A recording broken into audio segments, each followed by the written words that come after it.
you finally sit down to work on a project. Or maybe you're just intentionally doing nothing for the first time all day. Then someone walks in and asks a completely innocent question. Instantly, a wave of pure, irrational rage washes over you. Before you even have time to process their words, your shoulders lock, your heart rate spikes, and almost immediately after snapping at them, a heavy wave of guilt sets in. The standard diagnosis for this reaction is usually a character flaw. You're told you have a short temper, or that you simply lack the patience required for polite society. Psychology offers a different explanation. This spike of anger represents an overwhelmed nervous system, desperately attempting to protect your remaining cognitive energy. To find the truth, we have to artificially freeze time. We need to dissect the exact fraction of a second between the interruption and the explosion. The rage is a complex, split-second biological defense sequence, triggering all at once to protect your mental state.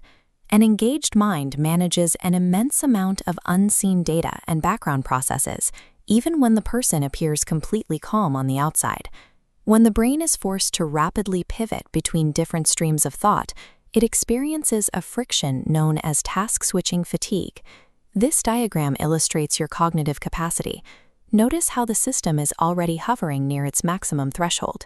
An interruption acts as a forced command to open a massive new cognitive file, resulting in instant system overload. The brain temporarily freezes under this impossible processing pressure.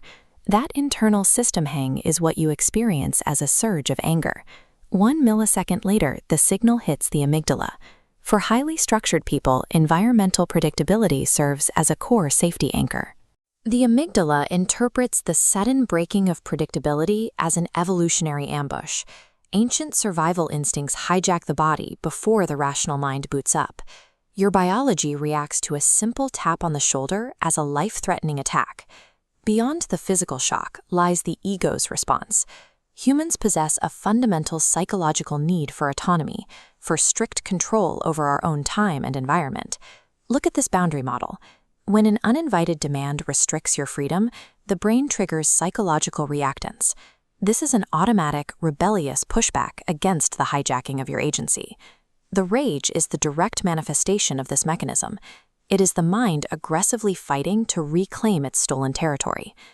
But if this is a biological reflex, why can't our rational minds suppress the outburst before it happens?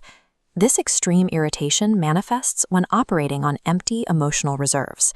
As the meter shows, burnout causes your capacity to bottom out. Without a buffer zone, the brain lacks energy to execute a task switch or politely manage another person's needs. The meltdown is a system failure, the inevitable result of an empty emotional battery trying to run a high-demand defense program. Viewing the entire event with this context shows that the anger is detached from the person who interrupted you. This is a hyper-protective reflex of an overworked nervous system. It is your biology guarding the last remnants of your focus and peace. Understanding this allows you to drop the shame.